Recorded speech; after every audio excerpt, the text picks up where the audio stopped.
না না আব্বু, আমি এই বিয়ে কিছুতেই করতে পারবো না। একটা চুক্তি করে বিয়ে করতে হবে, একথা তুমি মুখে আনলে কি করে? মায়ের চোখে মুখে রাজ্যের বিস্ময় আর ঘৃণা ফুটে ওঠে। জানালার বাহিরে অন্ধকার রাতটা যেন ওর জীবনের অনিশ্চয়তাকে আরও বাড়িয়ে দিল। ঘরে একটা টিমটিমে আলো জ্বলছে, যা ওদের অভাবী সংসারের জীর্ণ দশাটাকে আরও স্পষ্ট করে তুলছে। রাসেল তার মেয়ের কাছে সরে এসে বলে, দেখ মায়া, তুই কি চাস তোর আম্মু বিনা চিকিৎসায় মারা যাক? তুই তো সব কথা শুনলি ওদের। তুই যদি এই বিয়েটা করতে রাজি হয়ে যাস, তাহলে ওরা তোর আম্মুর চিকিৎসার সব ভার নেবে। আর তাছাড়া আমাদের আর কোনো অভাবও থাকবে না রে মা। আমি আর পারছি না এইভাবে সংসারটাকে টানতে। নিজের কাছেও তো খারাপ লাগে। তাই বলি বাবা, ওই রকম একটা ছেলের সাথে আমি বিয়ে করব? হ্যাঁ রে মা, কি আর করবো বল। বেশ আব্বু, তুমি ওদের জানিয়ে দাও আমি এই বিয়েতে রাজি আছি। আম্মুর জন্য, তোমাদের সবার জন্য নিজেকে আমি বলে দেবো। আমার নিজের স্বপ্ন বা ইচ্ছের কোনো দাম নেই তোমাদের কাছে, সেটা আমি আজ বুঝিয়ে গেলাম। মায়ের গলার স্বরে এক অদ্ভুত নির্লিপ্ততা প্রকাশ পায়। চোখ দিয়ে অনবরত পানি গড়িয়ে পড়তে থাকে। ওর সামনে দাঁড়িয়ে থাকা ওর জন্মদাতা বাবা আজ যেন এক অন্য মানুষ।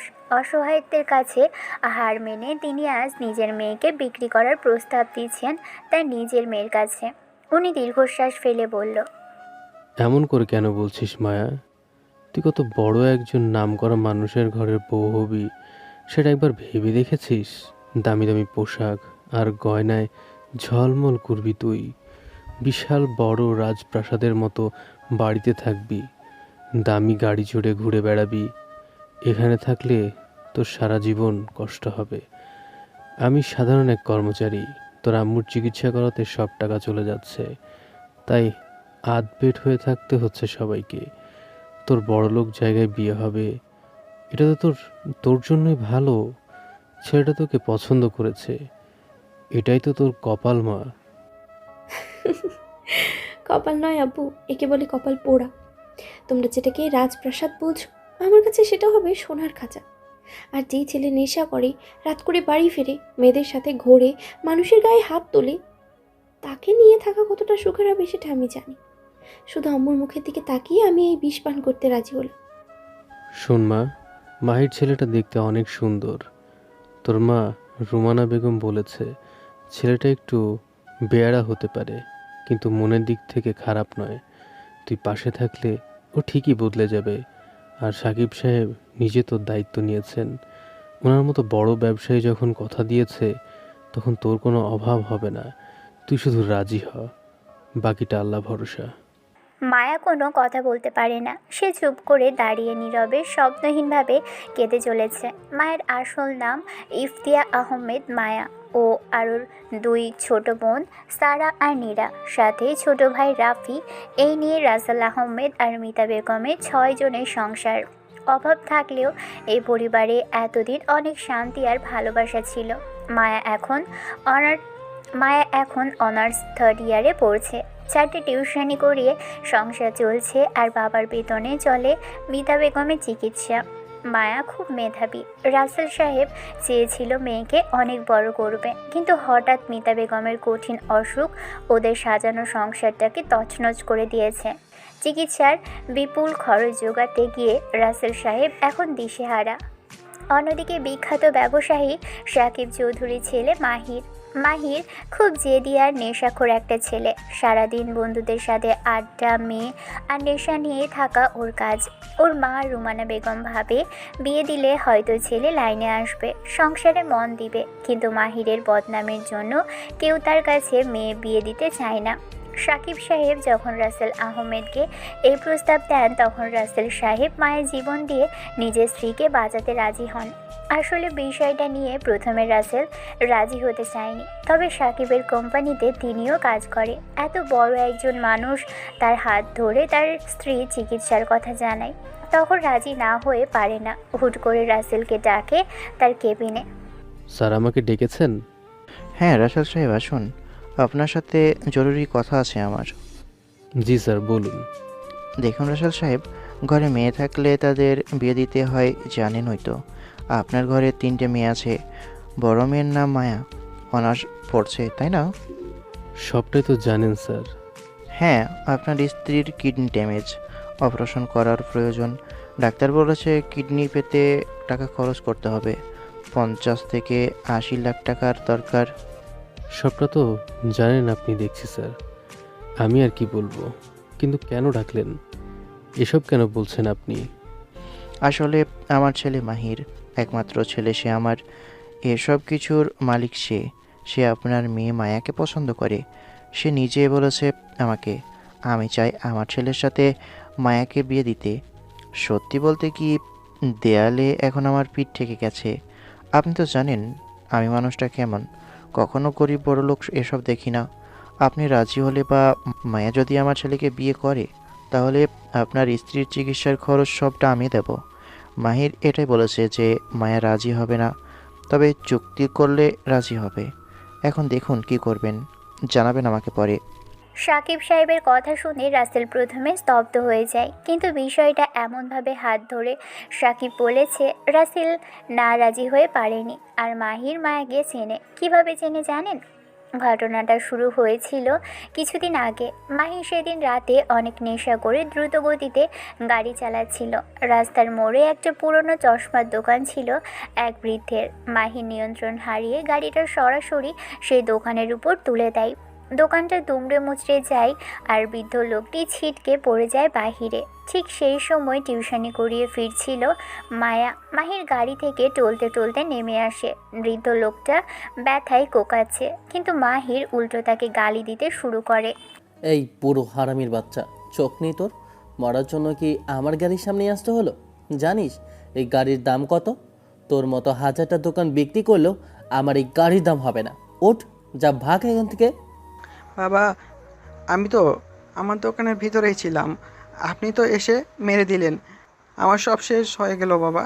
আমি লোন তুলে দোকানে মাল আনছিলাম, আপনি রাস্তা ছাড়া ভিতরে চলে এসেছেন। আমার এখন কি হবে? ক্ষতিপূরণ করুন। চুপ কর একদম। ফালতু কথা বললে এক থাপ্পড় মেরে দাঁত ফেলে দেব। যত সব ছোট লোকের দল, রাস্তার পাশে দোকান নিয়ে বসেই থাকে ঝামেলা করতে। ওই ফুটপাত কি তোর বাপের? হ্যাঁ, টাকা চাস আমার কাছে? শালা, তোর এত বড় সাহস, আমার সাথে তুই টুইটুকারি করিস? তোকে আজ আমি কি করব আমি নিজেও জানি না। শালা তারা শোরের বাচ্চা। মাহির কথাগুলো বলে রেগে গিয়ে লোকটার কলার ধরে টেনে দাঁড় করালো। ততক্ষণে আশেপাশের অনেকেই জড়ো হয়ে দেখতে থাকে দৃশ্য। বড়লোক ঘরের বখাটে ছেলেকে কেউ কিছু বলতে সাহস পায় না। মাহির বৃদ্ধ লোকটার গালে চড় মারতে যাওয়ার জন্য যেই না হাত তোলে, ঠিক তখনই একটা নরম কিন্তু শক্ত হাত মাহিরের হাতটা জোরে চেপে ধরে। মাহির তাকিয়ে দেখে এক অপূর্ব সুন্দরী মেয়ে তার হাত ধরে সামনে দাঁড়িয়ে আছে। মেয়েটার গায়ের রং দুধে হালতা, ডাগর ডাগর চোখ আর রাগে লাল হয়ে যাওয়া মুখটা যেন এক জীবন্ত তাজা ফুলের মতো লাগছে। মাহির যেন চোখেই সরাতে পারছে না। সে এত মেয়েদের সাথে বেরিয়েছে, কিন্তু কখনো কোনো মেয়ের মায়াতে আটকায়নি। মায়াকে দেখে মাহির এক মুহূর্তের জন্য থমকে যায়, কিন্তু মায়া চিৎকার করে বলে, এই বেয়াদব ছেলে, ছাড়ুন। লোকটা পাঞ্জাবি, লজ্জা করে না আপনার? হ্যাঁ, অন্যায় করে আবার মানুষের গায়ে হাত তুলছেন। টাকার গরম ধরাতে সরা জ্ঞান করছে বুঝি? বাবার বয়সী লোকের গায়েও হাত তোলেন? এখনই তাকে সরি বলুন আর জরিমানা দিয়ে চলে যান। এই চাচা কত হয়েছে আপনার প্রতি? বৃদ্ধ লোকটা কোনো রকমে নিজেকে ছাড়িয়ে কিছুটা দূরে সরে আসে, তারপর বড় একটা ঢোক গিলল। মাহির কিছুই বলে না, সে মায়ের দিকে তাকিয়ে আছে। বৃদ্ধ লোকটা ভয় নিয়ে বলে, মা, আমার টাকা লাগবে না, আমি চলে যাচ্ছি। আরে চাচা দাঁড়ান, এমন বখাটে বেয়াদব বড় লোকের ছাপড়ি ছেলেদের ছাড় দেবেন কেন? পুলিশে দেন, নয়তো জরিমানার চিকিৎসার খরচ নেবেন। মাহির মুচকি হাসে। মায়ের কথা শুনে মাহিরের ভিতরের রাগ। আরে এই মেয়ে, তুমি কে? হাত ছাড়ো আমার। তুমি জানো আমি কে? আমার বাবার নাম শুনলে তোমার হার্ট অ্যাটাক হবে। আমাকে দেবে পুলিশে? ওই 2 টাকার পুলিশ আমার বাবার ড্রয়িং রুমে বসে চায়ের কাপ পরিবেশন করে, বুঝলে? চুপ! বাবার পরিচয়ে বড়াই না করে নিজের পরিচয় দেন। নেশা করে গাড়ি চালিয়ে গরিবের পেটে লাথি মারছেন, আবার বড় বড় কথাও বলছেন। আপনি কি মানুষ নাকি জানোয়ার? জানোয়ারই হবেন, নয়তো পশুর মতো আচরণ হতো না। কি কি বললে? এই বেয়াদব মেয়ে, আমাকে জানোয়ার বলছো? তোমার সাহস তো কম না। একটা থপ্পড় দিয়ে তোমার এই রূপের অহংকার গড়িয়ে দিতে পারি আমি। চাও সামনে থেকে দূর হয়ে যাও। আমার বাবার যা আছে সেগুলো আমারই, বড়াই তো আমিই করব। পোশাক দেখে তো মনে হয় কোনোদিন মজুর গরিবের খানাতে থাকো, আসছে ফুটানি দেখাতে। যাও ভাগো ফালতু মেয়ে কোথাকার। এই, মুখ সামলে কথা বলবেন। ফালতু কাকে বলেন? হ্যাঁ, আপনার মতো অমানুষ নয় আমি। আর আমার গায়ে হাত তুলে দেখুন একবার। এই যে মানুষগুলো দেখছেন না, এরা সবাই সাক্ষী। আপনি বড় লোকের ছেলে হতে পারেন, কিন্তু আইনের ঊর্ধ্বে নন। এক্ষুনি ওনার কাছে ক্ষমা চান। বারবার এক কথা বলতে পারবো না।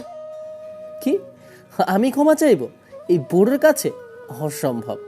যা করতে পারো করে নাও, টাকা দিয়ে সব মুখ বন্ধ করে দেব আমি।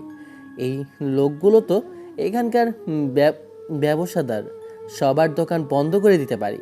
হই, তুই টাকা চাস? মাহির মুচকি হাসে। মায়ের কথা শুনে মাহিরের ভিতরে রাগটা চড়ে যায়। সে আরও রেগে বলে।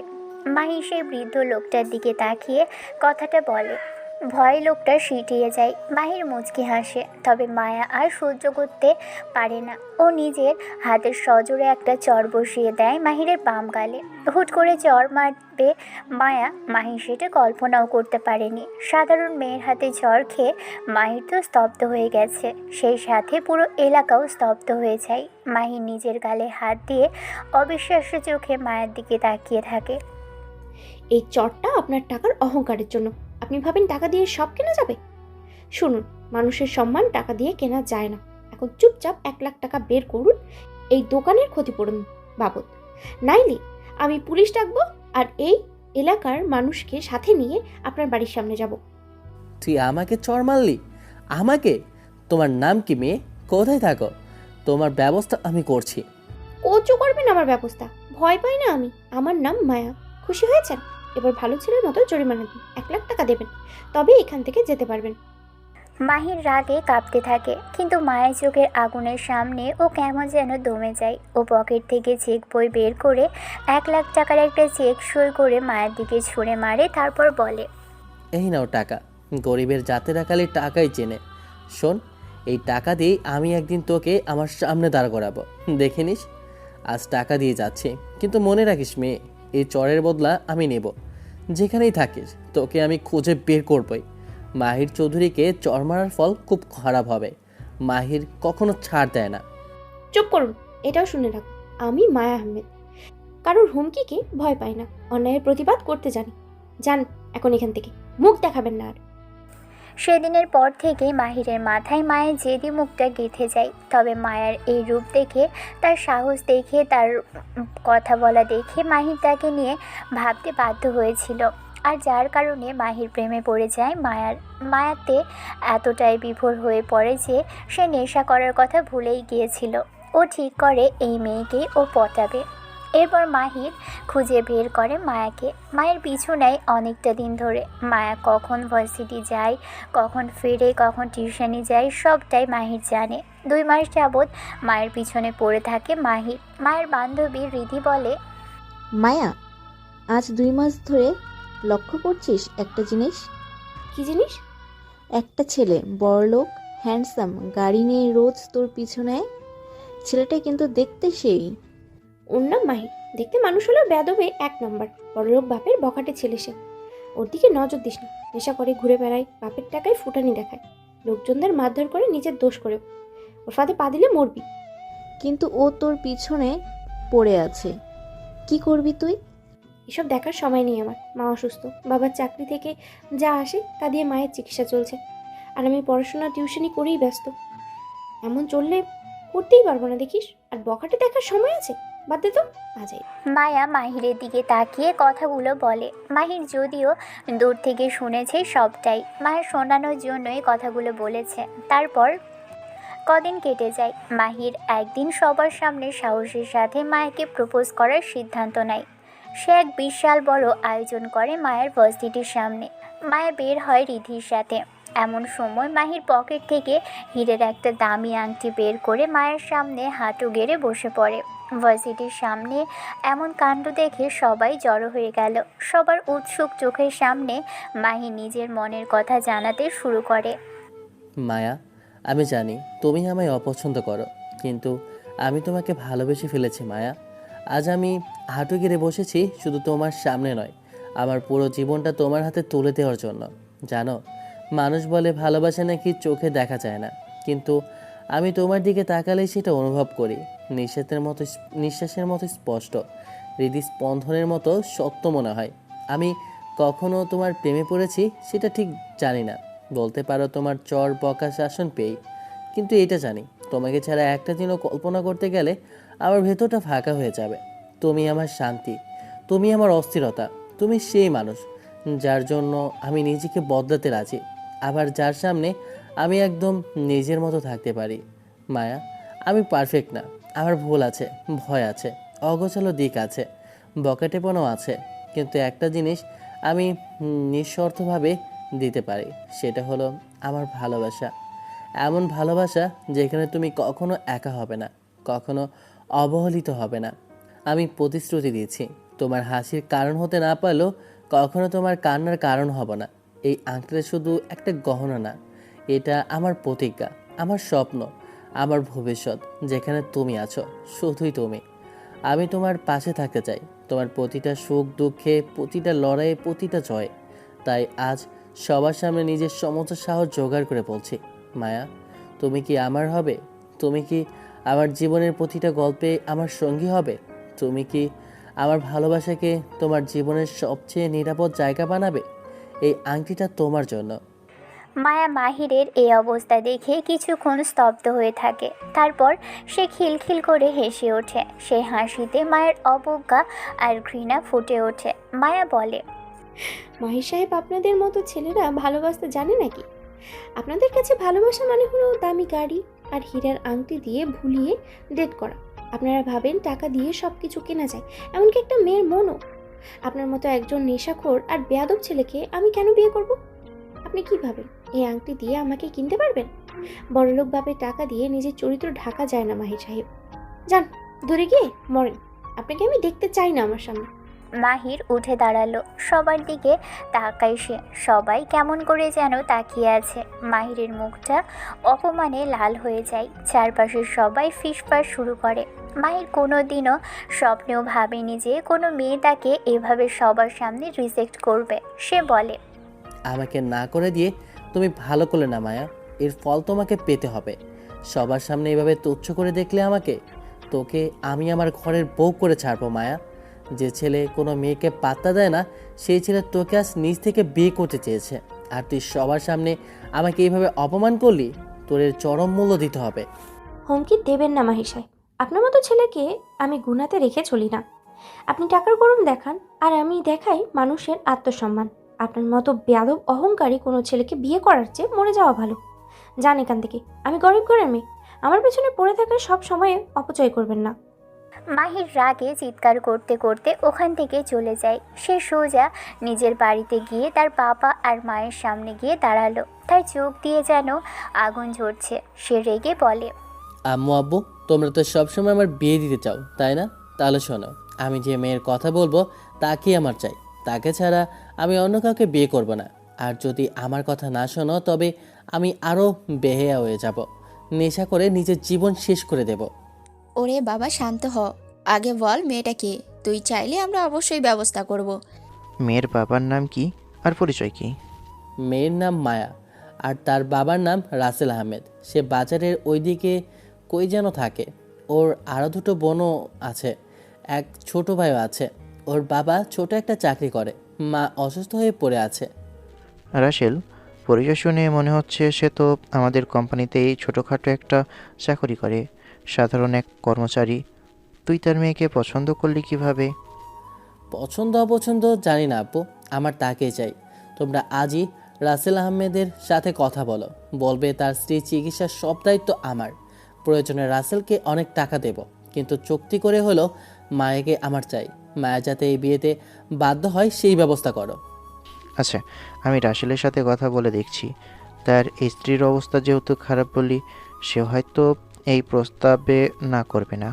আমি কালই ওকে অফিসে ডেকে কথা বলবো। মাহির মনে মনে হাসে। সে জানে মায়ের বাবা অভাবী আর তার মায়ের চিকিৎসার দরকার। এই দুর্বলতার সুযোগ নিয়েই সে মায়াকে নিজের খাঁচায় বন্দি করবে। মাহি নিজের মনে প্রতিজ্ঞা করে যে মায়া তাকে সবার সামনে অপমান করেছে, তাকে সে সারা জীবন নিজের কাছে রেখে তিলে তিলে কষ্ট দেবে। এরপর তো সবটাই জানেন।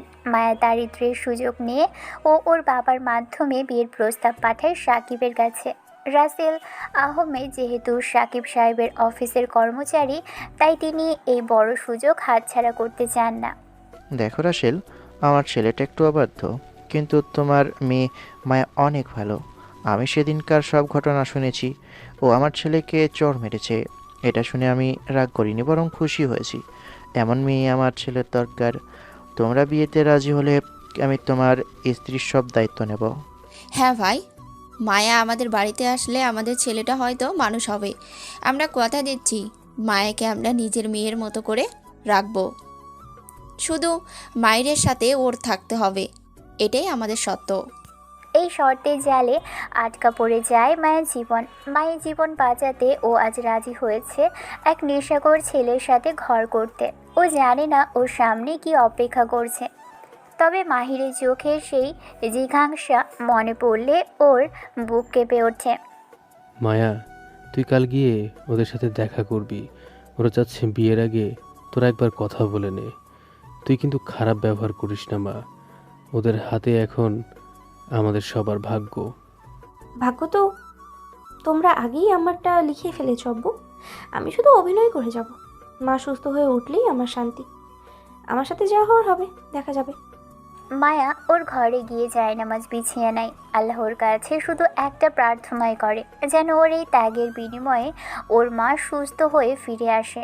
আর মাহির, সে তো এখন বিজয়ের হাসি হাসছে। সে ভাবছে মাইকে বিয়ে করে সারা জীবন ওকে জ্বালিয়ে মারবে। মায়ের সেই চরের প্রতিটা দাগ ও মায়ের মনে বসিয়ে দিবে। মায়া আর মাহির আজ বিবাহ বন্ধনে আবদ্ধ হচ্ছে, তবে কোনো জাঁকজমকপূর্ণ অনুষ্ঠান নয়, একদম ঘরোয়াভাবে বিয়ে হচ্ছে। তবে মায়ার শর্ত ছিল যে সে তার নিজের বাড়িতেই বিয়ে করবে। বিয়ের পর সে এ বাড়ি ছাড়বে, কিন্তু বিয়ের আগে কোথাও যাবে না। তাই মাহির আর তার বাবা মা মায়াদের বাড়িতে এসেছে। সাকিব চৌধুরী আর রুমানা বেগম মায়ের পরিবারের সাথে বসে আছে। উপস্থিত আছে কাজী আর রাসেল আহমেদ তার পরিবার নিয়ে। কাজী সাহেব রেজিস্ট্রি পেপার এগিয়ে দেয়। কাঁপা কাঁপা হাতে মায়ের সই করে কাগজটাতে। মাহিরও সই করলো। রাসেল আহমেদ তার বড় মেয়েকে মাহিরের হাতে তুলে দেয়। রেজিস্ট্রি হয়ে যাবার পর মাহি সেই দামি ডায়মন্ডের আংটিটা বের করে, যা নিয়ে মায়া তাকে অপমান করেছিল। মাহির মায়ের হাত শক্ত করে ধরে আংটিটা পরিয়ে দিল। মায়া কিছু বলে না, কেবল মাথা নিচু করে থাকে। তাই চোখে আজ পানি নেই, আছে এক পাথর চাপা স্তব্ধতা। মাহিরও কিছু বলে না। তার মনে তো এমনিতেই মায়ের জন্য কোনো ভালোবাসা কাজ করে না, বরং তার অবচেতন মনে পড়ে যায় প্রিয়া নামের একটা মেয়ের কথা।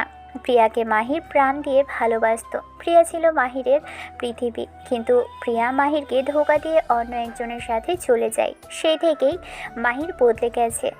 সে এখন বেয়ারা, নেশাখোর আর বখাটে। মেয়েদের সে কেবল ব্যবহার করে আর ছুঁড়ে ফেলে দেয়। মায়াকে সে সত্যি ভালোবাসে এমন নয়। মায়া তার সাথে প্রথম দিন যে বাজে আচরণ করেছিল আর সবার সামনে চর মেরেছিল, সেই প্রতিশোধ নিতেই মাহিরাজ তাকে নিজের জালে বন্দি করেছে। বিয়ে শেষ হতেই মাহির কারো তোয়াক্কা না করেই দ্রুত গাড়িতে গিয়ে বসে।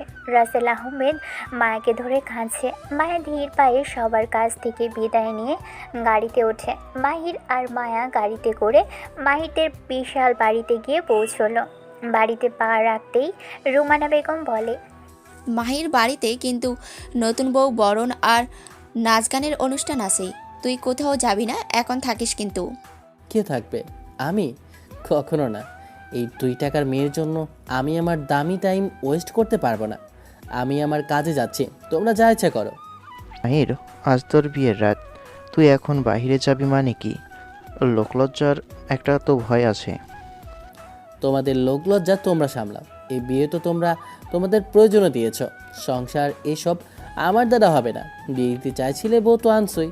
এখন আমার জীবন আমি আমার মতো কাটাবো। আমাকে আটকানোর চেষ্টা করো না। মাহির মায়ের দিকে একবার তাচ্ছিল্যের দৃষ্টিতে তাকিয়ে গাড়ি নিয়ে বেরিয়ে পড়ে।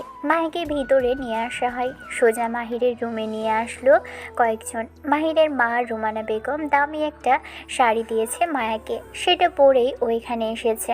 মাহিরের রুমটা বিশাল বড়। রুমের ভিতরের একটা সুন্দর ড্রয়িং রুম আর বড় এসি চলছে। সব কিছু দামি আসবাব দিয়ে সাজানো, বিছানাটা ফুল দিয়ে সাজানো হয়েছে। মাহিরের একটা কাজিন নাম সাথী, সে মায়াকে রুমে নিয়ে আসে। ভাবি, এটা আপনাদের রুম? দেখেন তো পছন্দ হয়েছে কিনা। নিজের রুমটা সাজিয়েছি ফুল দিয়ে। মাহির ভাই আসলে খুব অগোছালো, রাতে কেবল বাড়িতে ফেরে আর যেখানে সেখানে কাপড় চোপড় খুলে রেখে চলে যায়। সে সবসময় নেশা করে থাকে, তবে মানুষ হিসেবে কিন্তু অনেক ভালো। মনটা ওর খুব পরিষ্কার। কিছু খাবেন আপনি? আমি কেবল একটু পানি খাবো। ঠিক আছে ভাবি, আমি এখনই আনছি। সাথী দ্রুত গিয়ে এক গ্লাস ঠান্ডা পানি আর সাথে কিছু খাবার নিয়ে আসে। মায়া চুপচাপ পানি পান করে আর খাবারগুলো কোনো মতে মুখে দেয়। তার মনে তখন নিজের অসুস্থ মায়ের চিন্তা ঘুরছে। ওদিকে মাহির তখন শহরের এক দামি বাড়ি বসে নেশা করছে। তার সাথে আছে তানিয়া নামের এক সুন্দরী মডেল। তানিয়া মাহিরের কাঁধে হাত রেখে হাসছে। তানিয়া বলে, মাহির, আজ তো শুনলাম তোমার বিয়ে। তো এই রাতে তুমি আমার সাথে কি করছো? বউ বাড়িতে একা কান্নাকাটি করছে না তো?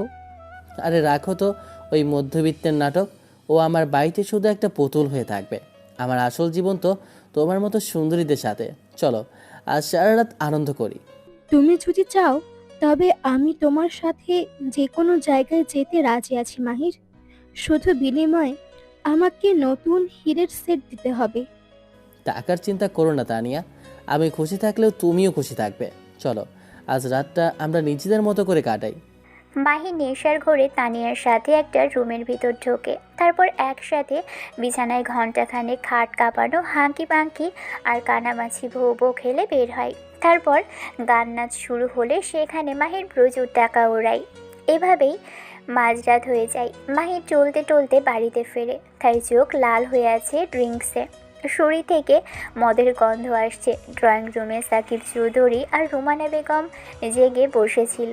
মাহিরকে ঢুকতে দেখেই সাকিব চৌধুরী হাত ঘড়ির দিকে তাকিয়ে রেগে বলে, তুই এই মাঝরাতে নেশা করে বাড়ি ফিরেছিস জানোয়ার? লজ্জা করে না তোর? সবে বিয়ে করলি, তুই কোন সাহসে আর কোন আক্কেলে এই রাতে বাইরে থাকিস? ওই মেয়েটা ঘরে বসে কী ভাবছে তুই কি জানিস? কারোর সামনে কি তুই মান সম্মান রাখবি না? কীভাবে পারলি আজ বিয়ে করা বাহিরে? কি করে পারলি আজ বিয়ে করে বাইরে যেতে? কি ভাববে মেয়েটা? যা ইচ্ছা ভাবলে ভাববে, আমার কি? আমার বইয়েই গেছে তার কথা চিন্তা করতে। আমি আমার খুশিতে চলবো। আমাকে জ্ঞান দিতে আসবে না আপু, এসব জ্ঞানের প্রয়োজন মনে করি না। মাহির, তুই বড় হচ্ছিস না কেন? একটা সুন্দর মেয়ে ঘরে এনেছিস, তার প্রতি কি তোর কোনো দায়িত্ব নেই? কারো সামনেও আমাদের সম্মান রাখিস না? সম্মান?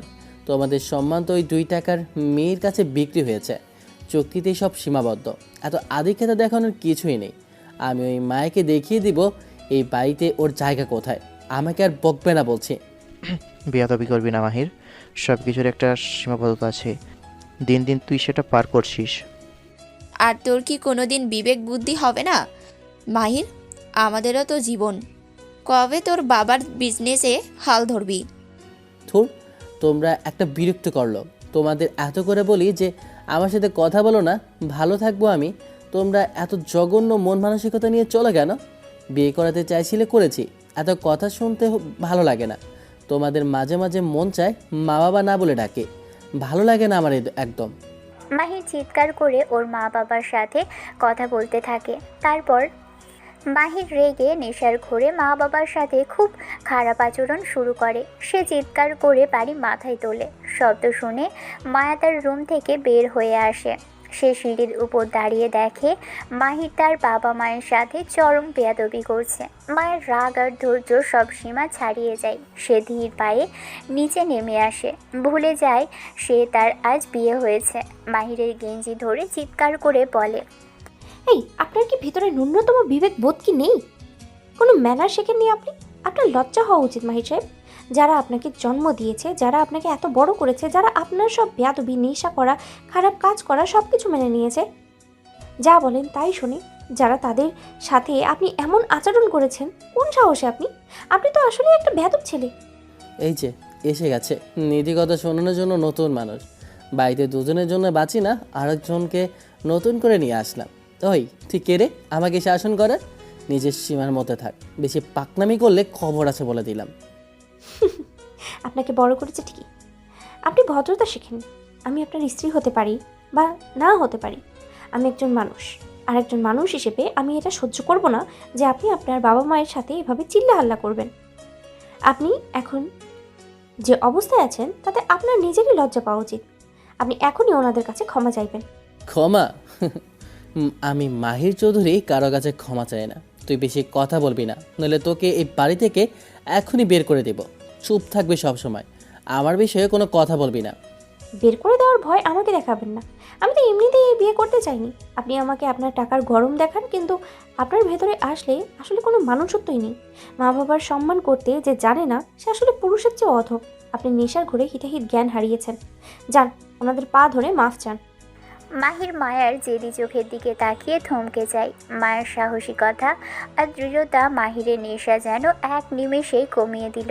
মাহির বুঝতে পারে যে এই মেয়েটার সহজে দমানো যাবে না। সাকিব চৌধুরী আর রুমানা বেগম অবাক হয়ে মায়াকে দেখছে। তারা কোনোদিনও মাহিরের মুখের উপর এভাবে কথা বলতে দেখেনি কাউকে। মনে হচ্ছে ওরা একটা ভালো মেয়েকেই এনেছে ঘরে। মাহির রেগে বলে, তুই আমাকে শাসন করছিস? তোর সাহস তো কম না। আজ বিয়ের প্রথম রাতেই তুই আমাকে অপমান করলি। অপমান আমি করছি না, অপমান আপনি নিজেকে নিজেই করছেন। আপনার মতো বখাটে আর নেশাখোর ছেলের জন্য ওনাদের আজ মাথা নিচু হয়ে আছে। আপনি যদি এখনও মানুষ না হন তবে আপনার ধ্বংস কেউ আটকাতে পারবে না। চুপচাপ নিজের রুমে যান আর কাল সকালে ঘুম থেকে উঠে সবার কাছে মাফ চাইবেন। মাহির আর কারো দিকে না তাকিয়ে গজগজ করতে করতে হেঁটে সিঁড়ি দিয়ে উপরে নিজের রুমের দিকে চলে যায়। সে রুমে ঢুকে ধপাস করে দরজায় লাথি মারে। তার ভিতরে তখন এক অদ্ভুত অস্থিরতা কাজ করছে। মায়ের কথাগুলো তার কানে বারবার বাজছে। মায়া নিচে দাঁড়িয়ে মাহিরের মা বাবা চোখের পানি মুছিয়ে দিয়ে বলে, আপু মো, আপনারা মন খারাপ করবেন না। আমি এই বাড়িতে এসেছি তখন মাহিরকে আমি মানুষ করেই ছাড়বো। ও ভুল পথে আছে, কিন্তু আমি ওকে ঠিক পথে ফিরিয়ে আনবো। তুই পারবি তো মা? ও তো কারো কথা শোনে না, দেখলি তো কেমন করে সবার সাথে কথা বলল। চেষ্টার কোনো ত্রুটি রাখবো না আম্মু। আপনারা গিয়ে শুয়ে পড়ুন, রাত অনেক হয়েছে। দেখি সে কি করছে। মায়া নিজের রুমের দিকে ফিরে আসে। সে দেখে মাহি সোফাতে আধশোয়া হয়ে আছে, গা থেকে জামা খুলে ফেলে রেখেছে। রুমের ভিতর মদের গন্ধে মায়া সহ্য করতে পারে না। সে জানালাগুলো সব খুলে দেয় আর এসির পাওয়ার কমিয়ে দিল। মাহির এক দৃষ্টিতে মায়ের দিকেই তাকিয়ে থাকে। কি করছিস কি? হ্যাঁ, তুই খুব বড় পণ্ডিত হয়ে গেছিস না? আমার বাড়িতে এসে আমাকে জ্ঞান দিচ্ছিস? মনে রাখিস, তুই এখানে একটা চুক্তির বিনিময়ে এসেছিস। তুই বলেছিলি না টাকা দিয়ে কখনো তোকে কেনা যায় না? দেখ, টাকার জন্য আজ তুই আমার সামনে দাঁড়িয়ে আছিস। চুক্তিটা ছিল আমার মায়ের চিকিৎসা আর বিনিময়ে আপনার সাথে থাকা, কিন্তু আপনার বেদবি সহ্য করার কোনো চুক্তি আমি করিনি। আপনি ঘুমানোর চেষ্টা করুন, কাল আপনার সাথে আমার অনেক হিসেব বাকি আছে। কিসের হিসেব? আমি কারোর সাথে কথা বলতে চাই না।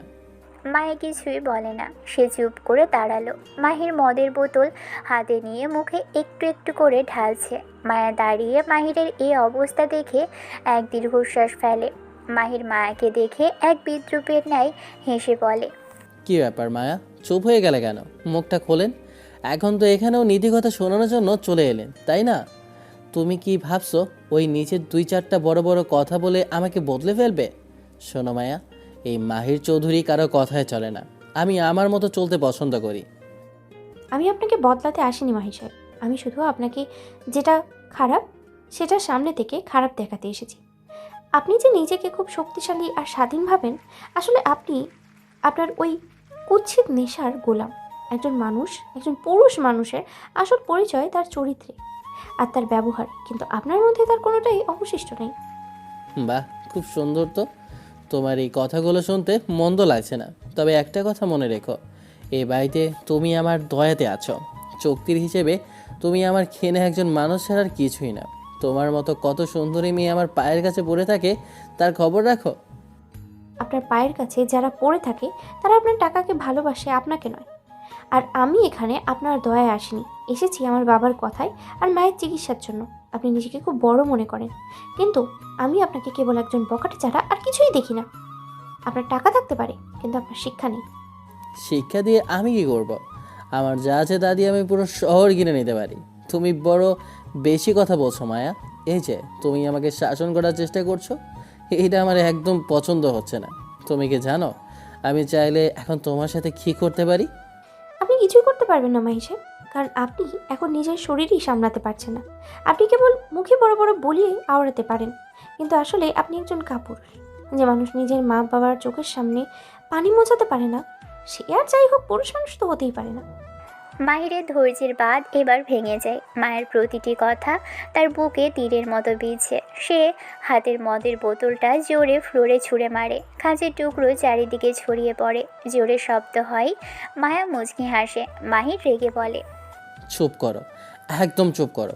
আমি আর একটা কথাও শুনতে চাই না। তোমার এই জেদ আর এই জ্ঞান আমি কাল সকালে ধুলোয় মিশিয়ে দেব। এখন আমার চোখের সামনে থেকে দূর হও। মাহি সোফার উপর ধপাস করে শুয়ে পড়ে।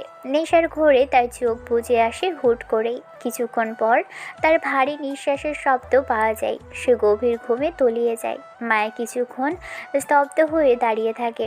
তারপর সে নিজের গা থেকে বিয়ের শাড়িটা বদলাতে যায়। সে একটা সাধারণ ফর্মাল সালোয়ার কামিজ পরে ফিরে আসে মাহিরের কাছে। তার মনটা অনেক ভারী হয়ে আছে, কিন্তু সে দায়িত্ব এড়াতে পারে না। মায়া সোফার কাছে গিয়ে দাঁড়ালো। মাহির তখনও জুতো পায়ে দিয়েই অগোছালো হয়ে শুয়ে আছে। মায়া নিচু হয়ে মাহিরের পা থেকে দামি জুতো জোড়া খুলে জুতার জায়গায় রাখে। তারপর সে অনেক কষ্টে মাহিরের পরনের বেল্ট আলগা করে দিল। মাহির তখনও বেঘরে ঘুমোচ্ছে। মায়া আলমারি থেকে একটা লুঙ্গি বের করে নিয়ে আসে। লুঙ্গি পরিয়ে দিয়ে সে অনেক সাবধানে মাহিরের প্যান্টটা টেনে খুলে ফেলল। মায়া বাথরুম থেকে গরম পানি আর একটা ভেজা তোয়ালে নিয়ে আসে। সে মাহিরের মুখ, গলা আর সারা গা খুব যত্ন করে মুছিয়ে দেয়, যাতে মদের উদ্ভট গন্ধ আর ঘাম দূর হয়। মাহিরের এলোমেলো চুলগুলো সে হাত দিয়ে গুছিয়ে দিল। এরপর সে মাহিরের পা দুটো সোফাতে তুলে দিয়ে আলমারি থেকে একটা পাতলা কাঁথা এনে মাহিরের গায়ে দিয়ে দিল। মাহিরের মাথার নিচে একটা বালিশ ঠিক করে দিল মায়া। ঘরের মেঝে সেই কাচের টুকরোগুলো মায়া খুব সাবধানে কুড়িয়ে ঝুড়িতে রাখে। রুমটা বেশ ঝকঝকে করে গুছিয়ে ফেলে সে। মদের বোতলের শেষ চিহ্নটুকু মুছে ফেলে মায়া। কাজ শেষ করে সে ক্লান্ত হয়ে বিছানায় গিয়ে বসে। ঘড়িতে তখন রাত 3টা বাজে। মায়ের চোখে আজ ঘুম নেই। সে বিছানায় হেলান দিয়ে বসে নিজের ভাগ্যের কথা ভাবতে থাকে। আমি তো কখনো এমন জীবন চাইনি। ভেবেছিলাম পড়াশোনা শেষ করে বাবার দুঃখ দূর করব, নিজের একটা পরিচয় তৈরি করব। কিন্তু আজ আমি কোথায় এসে দাঁড়ালাম? একজন নেশাখোর ছেলের স্ত্রী হয়ে এই 4 দেয়ালে বন্দি হতে হলো কেবল মায়ের জন্য। আচ্ছা আল্লাহ, তুমি আমাকে সহ্য করার ক্ষমতা আর শক্তি দাও। আমি যেন এই মানুষটাকে অন্তত একটা সঠিক পথে ফিরিয়ে আনতে পারি। ভাবতে ভাবতে মায়ের চোখ ভিজে আসে। সে বিছানায় হেলান দিয়ে এক সময় গভীর ঘুমে তলিয়ে যায়। সকাল হলো। খোলা জানালার পর্দা দিয়ে ভোরের নরম আলো মাহিরের চোখে পড়ে। মাহিরের ঘুম ভেঙে যায়। সে প্রথমে বুঝতে পারে না সে কোথায় আছে। সে অনুভব করে তার গা বেশ হালকা লাগছে। সে তাকিয়ে দেখে সে সোফার উপর খুব আরাম করে শুয়ে আছে, আর তার গায়ে একটা কাঁথা। সে অবাক হয়ে লক্ষ্য করে তার পায়ে প্যান্ট নেই। তার পরনে সে একটা লুঙ্গি পরে আছে। তার শরীর থেকে মদের সেই উৎকট গন্ধ নেই, বরং একটা স্নিগ্ধ সুগন্ধ আসছে। রুমটা একদম পরিষ্কার আর গোছানো। মাহির বিছানার দিকে তাকায়। সে দেখে মায়া আধশোয়া হয়ে ঘুমিয়ে আছে। ভোরের আলো মায়ের মায়াবী মুখে পড়েছে। মায়ের চেহারায় এক অদ্ভুত পবিত্রতা আর সারল্য ফুটে উঠেছে। মায়ের লম্বা চুলগুলো বালিশে ছড়িয়ে আছে, আর তার পাতলা ঠোঁট দুটো সামান্য ফাঁক হয়ে আছে। মাহির অপলক দৃষ্টিতে মায়ের দিকে তাকিয়ে থাকে। তার মনে হয় মায়া আসলে দেখতে অনেক বেশি সুন্দরী আর মায়াবী। তার ভিতরের এক অদম্য আকর্ষণে মাহি সোফা থেকে উঠে মায়ের কাছে চলে যায়। সে বিছানার পাশে বসে মায়ের মুখটা খুঁটিয়ে দেখতে থাকে। মাহিরের মনে এক অদ্ভুত আবেগ কাজ করে। সে অজান্তেই মায়ের কোমল গালটা আলতো করে স্পর্শ করতে যায়। ঠিক সেই সময় মায়ের ঘুম ভেঙে যায়। সে চোখ খুলে দেখে মাহির তার একদম কাছে বসে আছে, আর মাহিরের গায়ে কোনো জামা নেই। মাহিরের সুঠাম খালি বডি দেখে মায়ের চমকে ওঠে আর বিছানার উপর ছিটকে সরে যায়। কি করছেন আপনি? কাছে আসছেন কেন আমার? আপনার সাহস তো কম না? মাহির থতমত খেয়ে যায়। সে দ্রুত নিজের হাত সরিয়ে নেয় আর একটু দূরে সরে দাঁড়ালো। তার মুখটা মুহূর্তের মধ্যে আবারও রাগের আভা ফুটে ওঠে। আপনার কাছে যাওয়ার আমার বিন্দুমাত্র ইচ্ছে নেই মায়া। আপনি কি ভাবছেন আমি আপনাকে দেখে পাগল হয়ে গেছি? যত সব নাটক। আমি তো কেবল দেখছিলাম আপনি বেঁচে আছেন নাকি মরে গেছেন। ও তাই নাকি? বেঁচে আছি না মরে গেছি সেটা দেখার জন্য বুঝি এভাবে গাল ধরতে আসছিলেন? আমি কিন্তু সব বুঝি মাহি সাহেব। কি বোঝেন আপনি? আমি বললাম তো আমি আপনাকে স্পর্শ করতে চাইনি, আমি তো জাস্ট চেক করছিলাম। চেক করছিলেন নাকি নিজের সুন্দর বউদিকে সামলাতে পারছিলেন না সেটা আমি ভালো করেই জানি। আসলে আপনারা ব্যাটাটা না সবাই এক, সুন্দরী মেয়ে দেখলেই আপনাদের মধ্যে ঠিক থাকে না। আর তার উপরে আমি তো সাধারণ সুন্দরী নই, একটু বেশি সুন্দরী, তাই না? আপনার নিজের রূপের প্রতি অনেক বড় বড় ধারণা দেখছি। শুনুন মায়া আহমেদ, আমার জীবনে আপনার মতো সুন্দরী মেয়ের অভাব নেই। আপনি নিজেকে বেশি স্পেশাল ভাববেন না। স্পেশাল ভাবার কিছু নেই মাহি সাহেব, আমি জন্মগতভাবেই স্পেশাল। আমার পিছনে ভার্সিটির সব ছেলেরা ঘুরে বেড়াতো, বুঝেছেন? আপনি ভাবনা নিয়ে সত্যিটা বলুন, কি করতে আসছিলেন? থামেন তো। আমার গায়ে কাপড় ছিল, সব কোথায়? আমি সেখানে ঘুমিয়ে পড়েছিলাম। সব আপনি করেছেন তাই না? তো আর কি করবেন? আপনাকে কে বলেছে আমার জামা কাপড় খুলতে? আপনি আমার অনুমতি ছাড়া আমার গায়ে হাত দিলেন কোন সাহসে? আপনার অনুমতি নিতে গেলে তো আমাকে নেশার ট্রেনে নামতে হতো। আপনি যে অবস্থায় ছিলেন তাতে আপনাকে পরিষ্কার না করলে এই রুমে থাকা দায় হতো। আর আপনি তো দেখি বেশ আরামেই ঘুমিয়েছেন কাঁথা গায়ে দিয়ে। এখন বড় বড় কথা বলছেন কেন? আমি আপনাকে ঘৃণা করি মায়া আহমেদ। আপনি আমার জীবনে একটা আপদ হয়ে এসেছেন। ঘৃণা তো আমিও আপনাকে করি মাহি সাহেব, কিন্তু আপনি যে আমার দিকে ওইভাবে তাকিয়েছিলেন সেটা কি অস্বীকার করতে পারবেন? চোখ তো আর মিথ্যে বলে না। আপনি আসলে মনে মনে আমার প্রেমে পড়ে যাচ্ছেন, তাই না? অসম্ভব। আমি আর আপনার প্রেমে কোনোদিনও না। আপনি ভুল ধারণা থেকে বের হয়ে আসুন। আমি কেবল আমার মা বাবার চাপের কারণে এই বিয়ে করেছি। হ্যাঁ হ্যাঁ, আমি তো সেটাই বলছি। চাপের কারণে বিয়ে করেছেন, কিন্তু সকালে তো বেশ নিজের ইচ্ছাতেই আমার কাছে আসছিলেন। ঘুমের সুযোগ নিয়ে আপনি আমার সাথে হাঙ্কি প্যাঙ্কি করতে চাইছিলেন, আমি জানি। আসলে আপনি মুখে যাই বলেন না কেন, আপনার মন বলছে মায়া অনেক সুন্দরী আর গুণী একটা মেয়ে। ধ্যাত, আপনার সাথে কথা বলাই দেয়। আপনি একটা ফালতু। মাহির রাগে ঘর থেকে বেরিয়ে যাওয়ার জন্য পা বাড়ায়। মায়া মুচকি হেসে তার দিকে তাকিয়ে থাকে। মাহি দরজার কাছে গিয়ে আবারও ফিরে তাকায়। কাল রাতে আপনি আমার মা বাবার সামনে যা করেছেন সেটার জন্য আপনাকে ক্ষমা চাইতে হবে। ক্ষমা আমি নয়, আপনি চাইবেন মাহি সাহেব, কারণ আমি কেবল সত্যি বলছি। আপনি আপনার বাবা মার সম্মান করতে শিখুন আগে। আর শুনুন, গোসল করে নিন। আপনার শরীর থেকে এখনও হালকা মদের গন্ধ আসছে, আমার ভালো লাগছে না। এমন মদের গন্ধ থাকলে কোন মেয়েরা যে আপনার কাছে আসে ভাবতেই বমি পাচ্ছে। মাহির মায়ের কথা শুনে রেগে দাঁত কিরমির করে। সে বুঝতে পারে মায়াকে কথায় হারানো সহজ নয়। সে গটগট করে বাথরুমে ঢুকে যায়। মায়া বিছানায় বসে নিজের মনে হাসতে থাকে। সে জানে মাহিরের এই জেদ আর অহংকার ভাঙতে সময় লাগবে, কিন্তু সে দমে যাওয়ার পাত্রী নয়। মাহিরের এই খালি গায়ের রূপ আর তার সকালের সেই চাহনি মায়ের মনে এক অদ্ভুত শিহরণ দিয়ে যায়। সে প্রকাশ করতে চায় না। মায়া বাথরুমের দরজার দিকে তাকিয়ে মিটিমিটি হাসছে। মাহির ভেতরে ঢুকে রাগে গজগজ করছে, আর মায়া বাহিরে থেকে ওকে রাগানোর পরিকল্পনা করছে। মাহির গোসল শেষ করে যখন বের হয়ে আসে তখন মায়া ড্রেসিং টেবিলের সামনে দাঁড়িয়ে বেশ আয়েশ করে চুল আঁচড়াচ্ছে। কি ব্যাপার মাহি সাহেব, গোসল করে কি মাথাটা একটু ঠান্ডা হলো নাকি? নাকি এখনো রেগে টকবক করছে, ফুটছে? আপনার ঘুমানোর ভাব দেখে তো মনে হচ্ছে আপনি ঠিকঠাক ঘুমান না। আপনি আমার দিকে নজর দেওয়া বন্ধ করবেন মায়া আহমেদ। আপনি আপনার সীমার মধ্যে থাকুন। আমি কি করি না করি তাতে আপনার মাথা কামানোর কোনো প্রয়োজন নেই। নজর না দিয়ে উপায় আছে? আপনি যেভাবে খালি গায়ে ঘুরছেন তাতে যে কেউ আপনার প্রেমে পড়ে যাবে। তবে আমার পছন্দ একটু আলাদা। আমি অসভ্য আর বেওয়ারা ছেলে একদম পছন্দ করি না। আপনি যদি একটু ভদ্র হতেন তবে ভেবে দেখতাম। আপনাকে ভাবতে কে বলেছে? আপনি কি মনে করেন আমি আপনার ভাবনার বা পছন্দের তোয়াক্কা করি? আপনি নিজেকে খুব বেশি সুন্দরী ভাবা বন্ধ করুন। সুন্দরী আমি সেটা তো আপনি সকালেই প্রমাণ করে দিয়েছেন, যেখানে আমার গালটা ধরার জন্য হাত বাড়িয়েছেন। ওহ, আমি তো ভাবতেই পারছি না মাহির চৌধুরী কি তবে মায়ের প্রেমে হাবুডুবু খাচ্ছে? একদম ফালতু কথা বলবেন না। আমি মোটেও আপনার প্রেমে পড়িনি। আমি শুধু দেখছিলাম আপনার কিছু না। আমি আসলে নিজের লুঙ্গি চেক করতে করতে ভুলে ওই দিকে গিয়েছিলাম। ও আচ্ছা, লুঙ্গি চুপ করছিলেন বুঝি? তা লুঙ্গি তো আমি আপনাকে পরিয়েছি, ভালো মতোই পরিয়েছি। আপনি তো তখন বেঘরে ঘুমাচ্ছিলেন। আপনি তো দেখি বেশ সুন্দর করে লুঙ্গি সামলাতে পারেন। জানতাম না মাহির চৌধুরী লুঙ্গিতে এত মানায়। মাহির রাগে ফেটে পড়ে। সে ড্রেসিং টেবিল থেকে একটা পারফিউমের বোতল দিয়ে জোরে বিছানায় ছুঁড়ে মারে। মায়া মোটেও ভয় পায় না, বরং সে খিলখিল করে হেসে ওঠে। মাহির যত রাগছে, মায়া তত মজা নিচ্ছে। আমি এই বাড়িতে এক মুহূর্ত থাকবো না। আপনার মতো একটা ঝগড়াটে আর বাচাল মেয়ের সাথে একসাথে নিচে থাকা অসম্ভব। আপনি আমাকে পাগল করে দেবেন। পাগল তো আপনি আগে থেকেই মাহির সাহেব। আপনি তো কেবল আপনার পাগলামিটার সবার সামনে আনছি। আপনি কোথায় যাচ্ছেন? নাস্তা না করে বের হবেন না কিন্তু। আম্মু নাস্তা তৈরি করে অপেক্ষা করছে।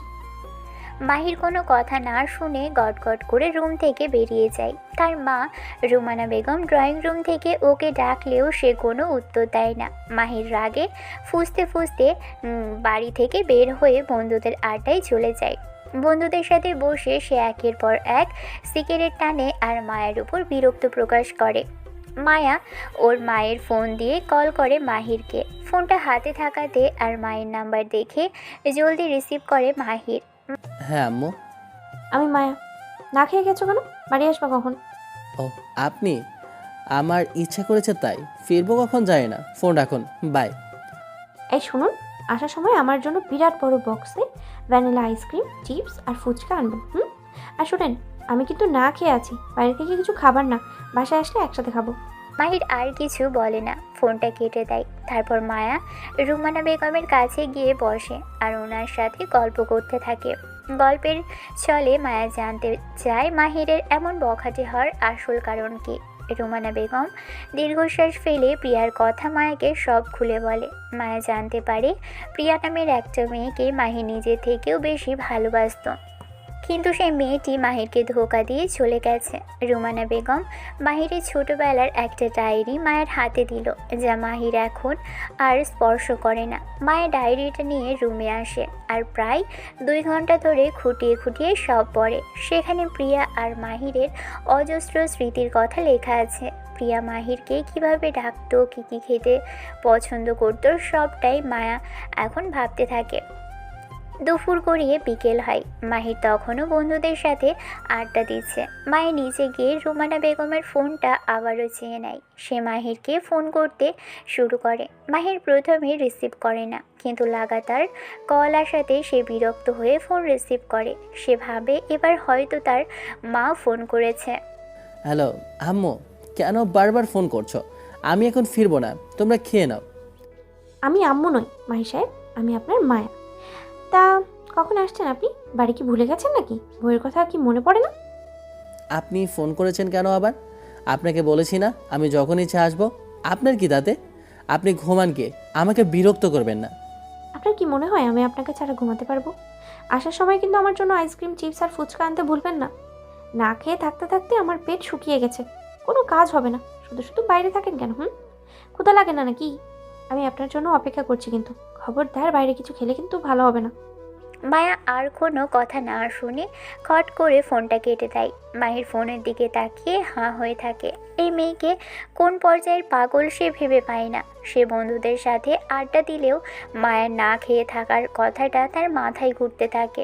মাহির আরও 2 ঘন্টা আড্ডা দেয়, কিন্তু তার মন টেকে না। রাত 9টা বাজে। মায়া আবারও রুমানা বেগমের ফোন থেকে মাহিরকে কল করে। মাহির এবার ফোন রিসিভ করতেই মায়া নিজের গলার স্বর বদলে ফেলে। সে প্রিয়ার মতো করে এক অদ্ভুত ঢং করে কথা বলা শুরু করে।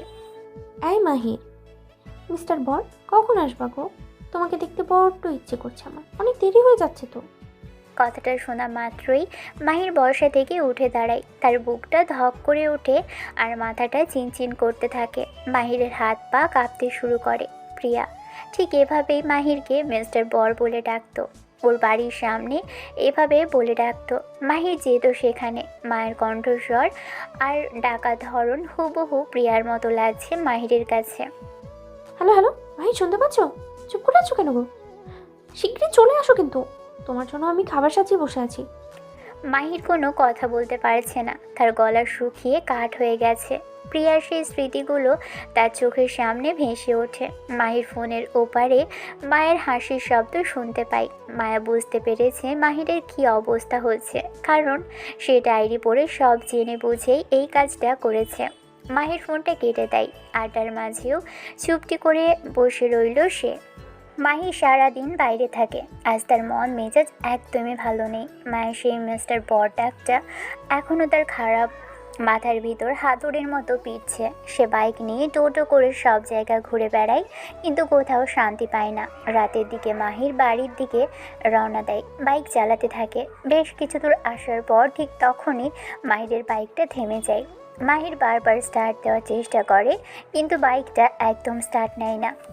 রাস্তার পাশে দাঁড়িয়ে মাহির খুব বিরক্ত বোধ করে। চারপাশের ট্রাফিক আর হর্ন তার মেজাজ আরও বিগড়ে দেয়। থোর ছাই, এখন আবার এটার কি হলো? এই এক আপদ আমার সাথেই হতে হয় সব সময়, ভাগ্যটাই খারাপ।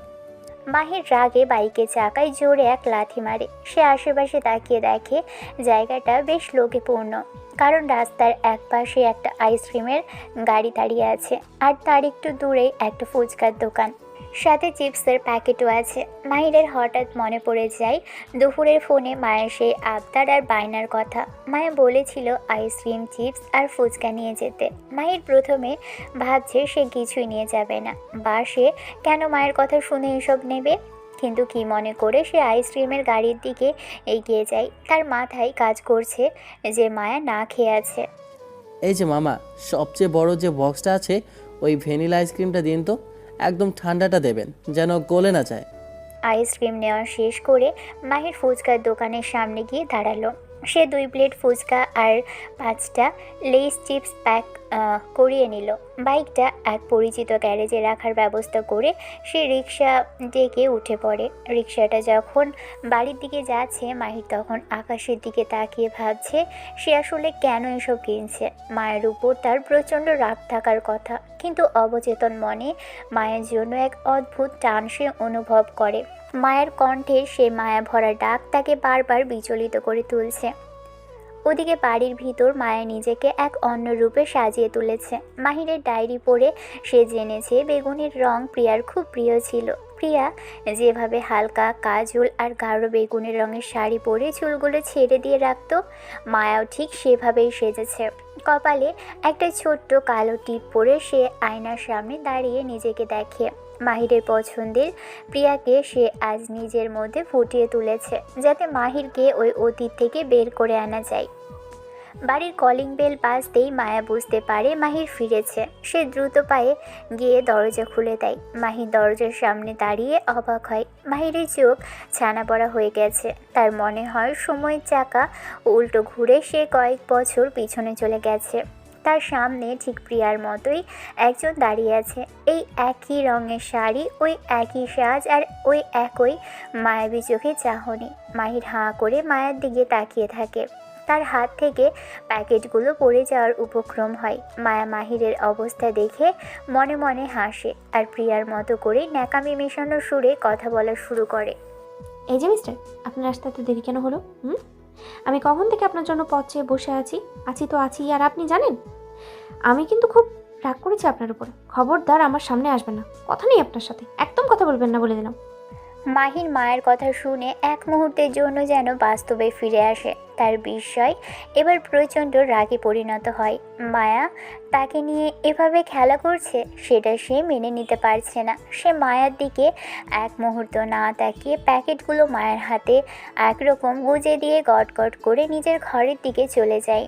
মায়াও ছাড়ার পাত্রী নয়। সে প্যাকেটগুলো টেবিলের উপর রেখে মাহিরের পিছু পিছু ঘরে ঢুকে পড়ে। মাহির আর রেগে বলে, আপনি নিজের সীমানা ছাড়িয়ে যাচ্ছেন মায়া। আপনি প্রিয়ার মতো সাজলে কি আপনি প্রিয়া হয়ে যাবেন? আপনি আসলে একটা নিচু মনের মানুষ যে অন্যের আবেগ নিয়ে এভাবে নাটক করতে পারে। আপনার সাহস কী করে হয় আমার সামনে এই বেশে দাঁড়ানোর? আমি নাটক করছি না মাহির সাহেব, আমি কেবল আপনাকে আয়না দেখাচ্ছি। আপনি প্রিয়ার সুখে নিজেকে শেষ করেছেন, কিন্তু প্রিয়া তো দিব্যি সুখে আছে। আপনি কেন এই অন্ধকার জীবন বেছে নিয়েছেন? আমি প্রিয়ার সাজে সেজেছি যাতে আপনি বুঝতে পারেন এই সাজের কোনো প্রাণ নেই। চুপ করুন আপনি, আপনার এই জ্ঞান দেওয়া বন্ধ করুন। আপনি জানেন না প্রিয়া আমার কাছে গিয়েছিল, আপনি কেবল আমার বউ চুক্তি হিসেবে। আপনি প্রিয়ার মতো সাজার চেষ্টা করে আসলে নিজেকে ছোট করেছেন। আপনার এই বেগুনি শাড়ি আর এই সাজ আপনাকে প্রিয়া বানাতে পারবে না, বরং আপনাকে আরও কুৎসিত দেখাচ্ছে আমার চোখে। আপনি জঘন্য এক চরিত্রের মেয়ে। মায়ের চোখে এবার পানি চলে আসে। মাহিরের এই কথাগুলো তার বুকের ভেতর তীরের মতো বিঁধছে। মায়া নিজেকে সামলে নিয়ে মাহিরের খুব কাছে গিয়ে দাঁড়ালো, তাই চোখের পানি গড়িয়ে চোখের কাজলটা লেপটে দিচ্ছে। সে মাহিরের কলার চেপে ধরে বলে, শুনুন মাহি সাহেব, আমি কখনো প্রিয়া হতে চাই না। প্রিয়া আপনাকে ধোঁকা দিয়েছে, আপনাকে মাঝপথে ছেড়ে চলে গেছে। আমি কেন এরকম একজন বিশ্বাসঘাতক হতে চাইব? আমি কেবল এটা বোঝাতে চাইছিলাম যে মানুষ কখনো একজনের জন্য থেমে থাকে না। কেউ যদি আপনাকে চিট করে, তবে আপনাকে দেখিয়ে দিতে হবে যে আপনিও তাকে ছাড়া অনেক ভালো থাকতে পারেন। আপনি নেশা করে আর নিজেকে শেষ করে কোনো লাভ আছে? লাভ করেছেন?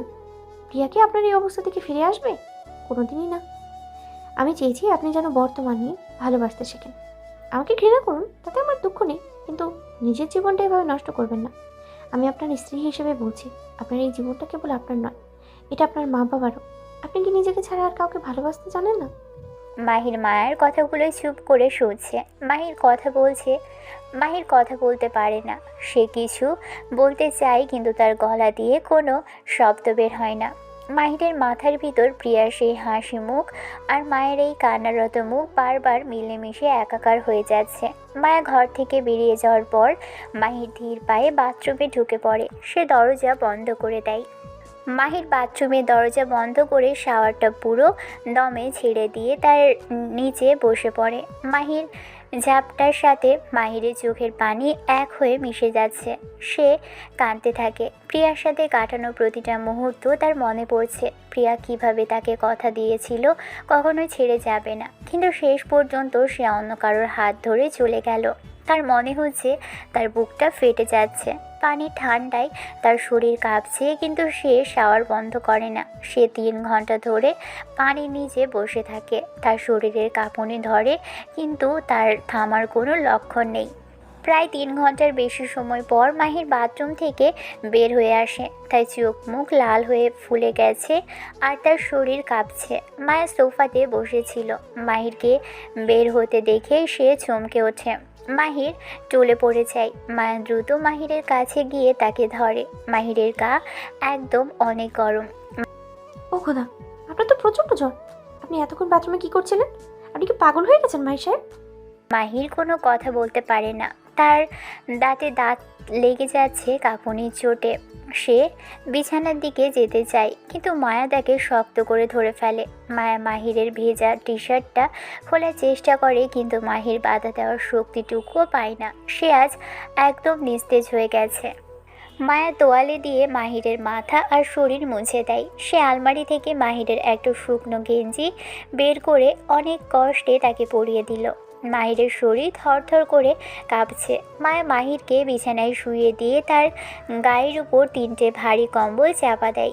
মাহির জ্বরের ঘোরে বিড়বিড় করে প্রিয়ার নাম ডাকছে, আবার মাঝে মধ্যে মায়া বলে চিৎকার করছে। মায়া এক মুহূর্তের জন্য মাহিরের পাশ থেকে নড়ে না। সে একটা পাত্রে পানি নিয়ে এসে জলপট্টি দিতে শুরু করে। মাহিরের জ্বরের ঘোরে হাত পা কাঁপছে আর সে প্রলাপ বকছে। তার শরীরে প্রচণ্ড কম্পন শুরু হয়। কেন চলে গেলে প্রিয়া? আমি তো তোমাকে অনেক ভালোবাসতাম। মায়া, তুমি আমাকে কেন এভাবে কষ্ট দিচ্ছ?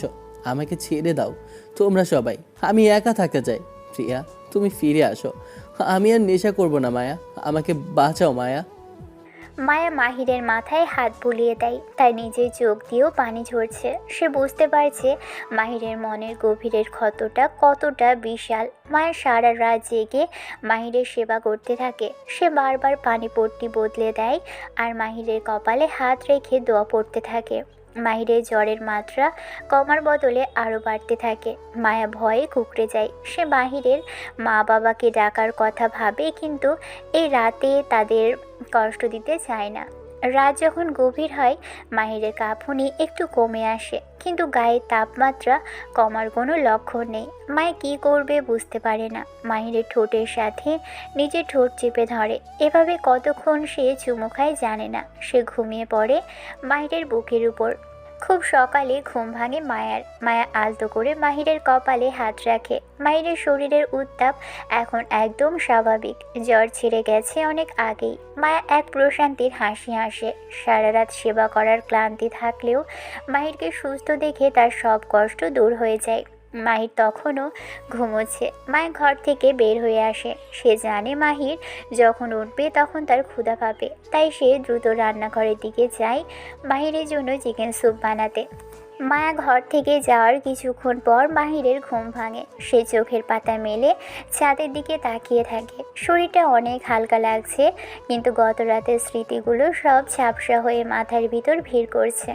মাহির চোখ বুজে মনে করার চেষ্টা করে ঠিক কী হয়েছিল। তার মনে পড়ে যায় সে পানির নিচে বসে কান্নার কথা। বাথরুম থেকে বেরিয়ে আসার পর মায়া সেই উৎকণ্ঠা আর সেবার কথা সব চোখের সামনে ভেসে ওঠে। মাহিরের স্পষ্ট মনে পড়ে যায় জ্বরের ঘোরে তখন সে প্রলাপ বকছিল, তখন মায়া তাকে জড়িয়ে ধরে রেখেছিল। এমনকি এক সময় মায়া তার ঠোঁটে গভীর চুমু খেয়েছিল। মাহির অনুভব করে মায়ের সেই স্পর্শগুলো মায়া মেশানো ভালোবাসা ছিল। মাহিরের রাগ হতে গিয়েও সে দেখে সে মায়ের উপর আর রাগ করতে পারছে না। মায়ের সেই কথাগুলো তার হৃদয়ে বারবার প্রতিধ্বনিত হতে থাকে যে মানুষ কারো জন্য থেমে থাকে না, আর জীবনকে নিজের মতো করে সাজিয়ে নিতে হয়। মাহির বুঝতে পারে প্রিয়াকে মনে রেখে নিজের জীবন নষ্ট করার কোনো মানেই নেই। সে যখন এসব ভাবছে ঠিক তখনই মায়ের গরম স্যুপের বাটি হাতে নিয়ে রুমে ঢোকে। ও, আপনি জেগে আছেন? কেমন লাগছে এখন? জ্বর তো একদম নেই দেখছি। একদম বাবু হয়ে বিছানায় বসে পড়ুন তো, আপনার জন্য গরম স্যুপ এনেছি। আমি এখন স্যুপ খাবো না মায়া, আমার একদম ভালো লাগছে না, তুমি এটা নিয়ে যাও। খবরদার একদম করবেন না। সারা রাত জ্বরে পড়েছেন, এখন শরীর ঠিক করতে হলে এটা খেতেই হবে। আপনি কি ভাবছেন আপনার উপরে আমি দয়া করছি? একদম না। আপনি সুস্থ না হলে আমি কার সাথে ঝগড়া করবো বলুন তো? এবার মুখ খুলুন বলছি। মায়া চামচ ভরে স্যুপ মাহিরের মুখের সামনে ধরে। মাহির কিছুক্ষণ মায়ের চোখের দিকে তাকিয়ে থাকে। মায়ের চোখে এক অদ্ভুত কর্তৃত্ব আর ভালোবাসা দেখতে পাই। মাহির কোনো কথা না বলে ভালো ছেলের মতো মায়ের হাতে স্যুপ খেতে থাকে। মায়া মুখে হাসি নিয়ে মাহিরকে খাওয়াতে থাকে। খাওয়া শেষ হলে মায়ের ড্রেসিং টেবিল থেকে মেডিসিন নিয়ে আসে। এই নিন, এই বড়িটা খেয়ে নিন। এখন একদম বাইরে যাওয়ার কথা চিন্তাও করবেন না। আজ সারাদিন আপনি এই ঘরেই বন্দি। আমি আপনার জন্য দুপুরে একদম ঝরঝরে গরম খিচুড়ি আর ডিম ভাজি করব। অসুস্থ মানুষের জন্য সেটা সেরা খাবার। আজ বাইরে যাওয়া খুব জরুরি ছিল মায়া, বন্ধুর সাথে দেখা করার কথা। বন্ধুদের সাথে পরে দেখা হবে, আগে শরীর সামলান। আমি বলেছি যখন আপনি আজ বের হবেন না, তার মানে আপনি বের হবেন না। আপনার এই বেওয়ারা স্বভাব আমি আজ ঠিক করেই ছাড়ব। মাহির অবাক হয়ে লক্ষ্য করে সে মায়ার অবাধ্য হতে পারছে না। মায়ের এই শাসন তার কাছে আজ বেশ মিষ্টি লাগছে। মাহির চুপচাপ বিছানায় হেলান দিয়ে বসে থাকে, আর মায়া পুরো রুমটা গুছিয়ে দিয়ে চলে যায়। এভাবেই দেখতে দেখতে মাসখানেক কেটে যায়। মাহির এখন পুরোপুরি সুস্থ আর আগের চেয়ে অনেক বেশি শান্ত। সে এখন আর আগের মতো সারাদিন নেশা করে বাইরে পড়ে থাকে না। বন্ধুদের আড্ডা থেকেও সে নিজেকে অনেকটা গুটিয়ে নিয়েছে। মায়ের সাথে মাহিরের সম্পর্ক এখনও খুব গভীর না হলেও মাহির অনুভব করে যে মায়ের আশেপাশে থাকলেই তার ভালো লাগে। মায়া সারাদিন মাহিরের সাথে খুনসুটি করতে থাকে। মাহির আড়ালে মায়ের পাগলামি দেখে হাসে, কিন্তু যখন মায়ের সামনে আসে তখন সে আবার সেই গম্ভীর ভাব নিয়ে কথা বলে। মায়া, তুমি কি সারাদিন আমার পেছনেই লেগে থাকা ছাড়া আর কোনো কাজ পাও না? না, পাই না। আপনাকে জ্বালানোই তো আমার এখন প্রধান কাজ। কেন, আপনার কি খুব খারাপ লাগে মিস্টার বর? একদম ওই নামে ডাকবে না বলেছি না? শুনলে আমার পিত্তি চলে যায়। চলে যাক, আমি ডাকবো। আপনি যত রাখবেন আমার তত ভালো লাগবে। মায়া মাহিরকে রাগিয়ে দিয়ে খিলখিল করে হেসে ঘর থেকে বেরিয়ে যায়। মাহির মায়া চলে যাওয়ার পথের দিকে তাকিয়ে মৃদু হাসে। সে বুঝতে পারে মায়া মেয়েটা ধীরে ধীরে তার পাথরের মতো কঠিন মনে জায়গা করে নিচ্ছে। একদিন মাহির বিশেষ কাজে একটু বাইরে গিয়েছিল। কাজ শেষ করে সে বিকেলে বাড়িতে ফিরে আসে। দরজা খুলে ভিতরে আসে সে। ড্রয়িং রুমে ঢুকতেই মাহির যা দেখে তাতে তার পায়ের নিচ থেকে মাটি সরে যায়। সে দেখে মায়া একটা অপরিচিত ছেলের সাথে সোফায় বসে বেশ গল্প করছে। মায়া হাসতে হাসতে ছেলেটার গায়ের উপর যেন ঢলে পড়ছে। ছেলেটাও কথা বলার সময় বারবার মায়ের হাত ধরছে, মায়ের নাক টেনে দিচ্ছে আর গাল ছুঁয়ে দিচ্ছে। মায়া এতে একদমই বিরক্ত হচ্ছে না, বরং সে আরও বেশি হাসছে। মাহিরকে দেখা মাত্রই মায়া তড়াক করে উঠে দাঁড়ায়। আরে মাহির, তুমি এসে গেছো? দেখো কে এসেছে, চলো পরিচয় করিয়ে দিই। ও হলো আমার সেরা বন্ধু শাকিল, কলেজ থেকে আমাদের বন্ধুত্ব। শাকিল, এ হলো আমার বর মাহির চৌধুরী। শাকিল হাত বাড়িয়ে দিয়ে হাসি মুখে কথা বলে। হ্যালো মাহির, ভাইয়ের মুখে তোমার কথা অনেক শুনলাম, বাড়িতে ছিলে না, অবশেষে দেখা হলো। কিন্তু মাহির শাকিলের সাথে হাত মেলায় না, সে রাগে কাঁপতে থাকে, তার চোখ দুটো লাল হয়ে ওঠে। সে সরাসরি মায়ের দিকে তাকিয়ে চিৎকার করে ওঠে। বন্ধুত্ব? কেমন বন্ধুত্ব মায়া? আমার অবর্তমানে নিজের ঘরে একটা পরপুরুষের সাথে এভাবে মাখামাখি করাকে তুমি বন্ধুত্ব বলো? আমি কি কিছুই দেখতে পাচ্ছি না নাকি? রুমানা আর সাকিব মাহিরের কথা শুনে ড্রয়িং রুমে ছুটে আসে। সবাই অবাক হয়ে মাহিরের দিকে তাকিয়ে থাকে। মাহির, কি হয়েছে? শান্ত হ। ও তো কেবল মায়ের বন্ধু। আমি কথা বলেছি, ভালো ছেলে সে। কেমন বন্ধু আব্বু? কথা বলার টাইমে কি গায়ের ওপর এভাবে ঢলে পড়তে হয়?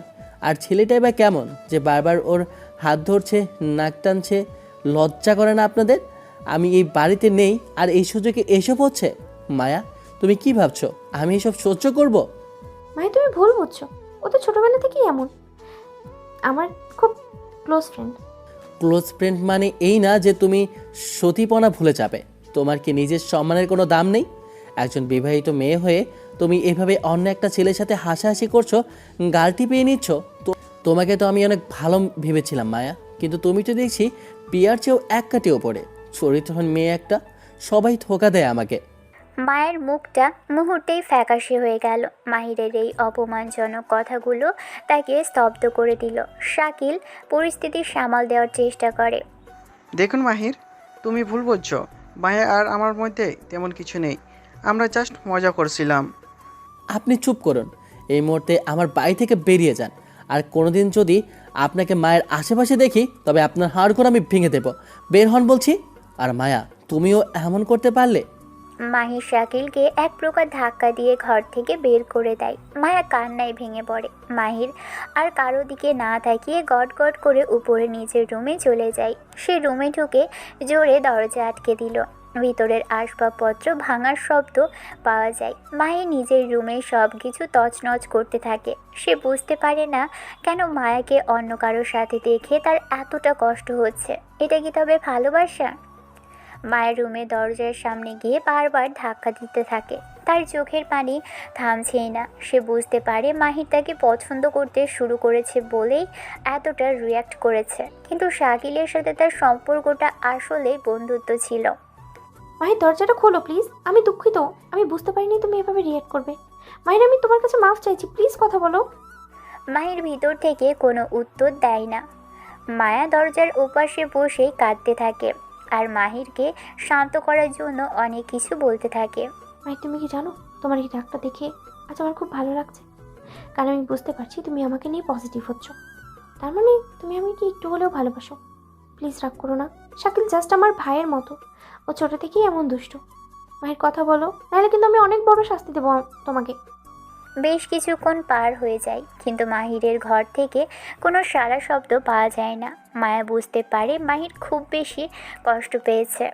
মাহির, তুমি যদি দরজা না খোলো আর কথা না বলো, তবে আমি কিন্তু এই বাড়ি ছেড়ে চিরকালের জন্য চলে যাব। আমি আর কোনোদিনও ফিরে আসবো না। তুমি কি সেটাই চাও? আমি সত্যি চলে যাচ্ছি, কিন্তু আমার গোছানো শেষ। মায়া দরজায় আর কোনো ধাক্কা দেয় না, সে একদম চুপ হয়ে যায়। মায়ের ঘরের ভিতর থেকে সব শুনছিল। মায়া চলে যাওয়ার কথা শুনে তার কলিজাটা যেন শুকিয়ে যায়। সে কিছুক্ষণ অপেক্ষা করে, কিন্তু বাহিরে আর কোনো আওয়াজ নেই। মাহির অস্থির হয়ে ওঠে। সে ভাবে মায়া কি আসলেই চলে গেল। মাহির দ্রুত দরজার লক খুলে আর বাহিরে বেরিয়ে আসে। সে চারিদিকে তাকিয়ে দেখে কেউ নেই। সিঁড়ির দিকে তাকিয়েও কাউকে দেখতে পায় না সে। বাবা মাকে ডাকে, কেউ নেই। মাহিরের বুকের ভিতর ধক করে ওঠে। সে কি তবে সত্যি মায়াকে হারিয়ে ফেলল? মাহি চিৎকার করে মায়ের নাম ধরে ডাকতে থাকে। মায়া, মায়া, তুমি কোথায়? যেও না মায়া, আমি ক্ষমা চাইছি, আমি ভুল করেছি মায়া। মাহি সারা বাড়ি খুঁজতে থাকে, কিন্তু মায়াকে কোথাও দেখা যায় না। মাহির উন্মাদের মতো সারা বাড়ি খুঁজে বেড়ায়, কিন্তু মায়ের দেখা কোথাও পায় না। বাগানের প্রতিটি কোণ থেকে শুরু করে ছাদের চিলেকোঠা পর্যন্ত সে দেখে ফেলে, কিন্তু সব জায়গা নিস্তব্ধ। বাড়িতে তার মা বাবাও নেই। মাহিরের বুকটা দুরু দুরু করে কাঁপছে। সে পকেট থেকে ফোন বের করে রুমানা বেগমকে কল দেয়। ফোনের রিং বেজে যায়, কিন্তু কেউ রিসিভ করে না। মাহিরের দুশ্চিন্তা এখন আতঙ্কের রূপ নেয়। সে ভাবে মায়া কি তবে তার উপর অভিমান করে চিরতরে চলে গেল? শাকিলের সাথে ঝগড়াটা কি তবে এত বড় হয়ে গেল যে মায়া তাকে ক্ষমা করতে পারল না?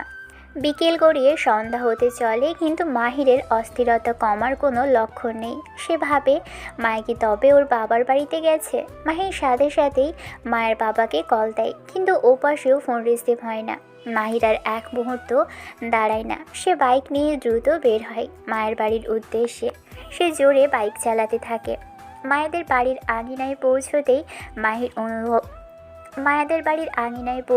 মাহির অনুভব করে এক অদ্ভুত ভারী পরিবেশ। বাড়িটা একদম নিস্তব্ধ হয়ে আছে। মানুষ থাকলেও তেমন কোনো কথা বলছে না, কেবল একে অপরের দিকে করুণ দৃষ্টিতে তাকাচ্ছে। মাহিরের মনে এক অজানা আশঙ্কা দানা বাঁধে। ভিতরে ঢুকতেই সে দেখে মায়া এক কোণে বসে ফুপিয়ে কাঁদছে। মাহিরকে দেখা মাত্রই মায়া পাগলের মতো ছুটে এসে মাহিরকে জড়িয়ে ধরে। মায়ের এই আকস্মিক আলিঙ্গনে মাহির স্তব্ধ হয়ে যায়। মায়া মাহিরের বুকে মুখ গুজে কেঁদে ওঠে। মাহিরও নিজের সব রাগ আর অভিমান ভুলে মায়াকে দুহাত দিয়ে শক্ত করে জড়িয়ে ধরে। মাহির, জানো আমি তোমাকে যে কারণে বিয়ে করেছি, যে চুক্তির জন্য তোমার বাড়িতে গিয়েছিলাম, সেই মা আজ আর বেঁচে নেই। তুমি শাকিলের জন্য যখন রাগ করেছিলে, তখন আমি তোমাকে বারবার সরি বলেছিলাম, কিন্তু তুমি দরজা খোলোনি। তখন হুট করেই তোমার মা এসে আমাকে জড়িয়ে ধরে বলে যে আমার বাবা তার কাছে কল করেছিল। আমার মা আর বেঁচে নেই মাহির। তাই আমরা সবাই তড়িঘড়ি করে এখানে চলে আসি। তোমাকে বলার মতো অবস্থা তখন আমার ছিল না। মায়া, আমি বুঝতে পারিনি, আমি অনেক বড় ভুল করে ফেলেছি, আমাকে মাফ করে দাও।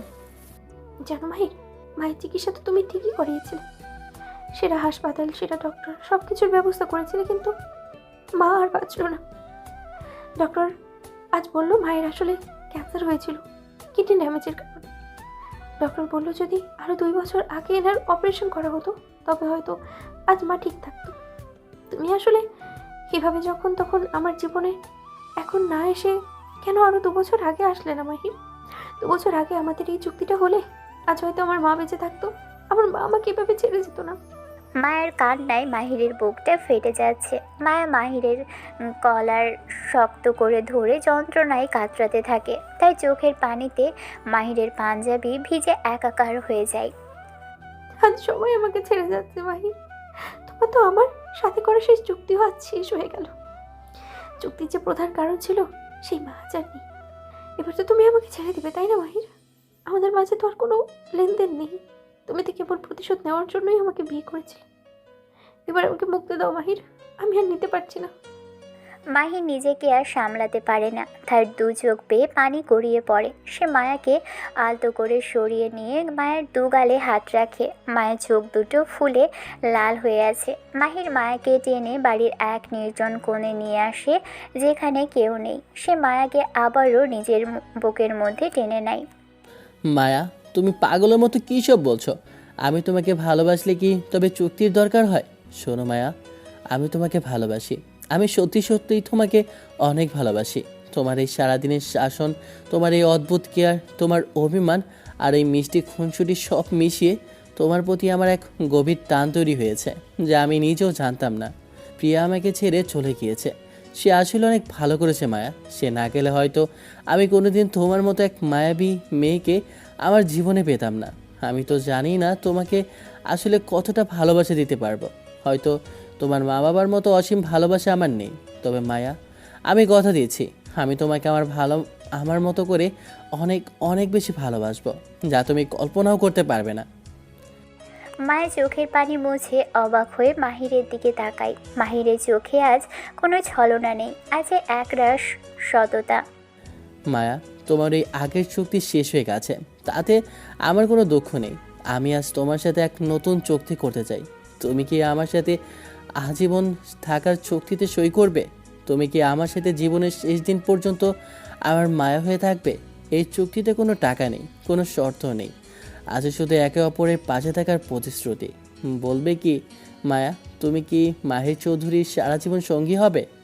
মাহিরের কথাগুলো শুনে মায়ের মনের ভিতরটা এক অদ্ভুত সুখে ভরে ওঠে। তার কান্নার বেগ কমে আসে আর ঠোঁটের কোণে এক চিলতে হাসি ফুটে ওঠে। মায়া মাহিরের চোখের দিকে এক দৃষ্টিতে তাকিয়ে থাকে।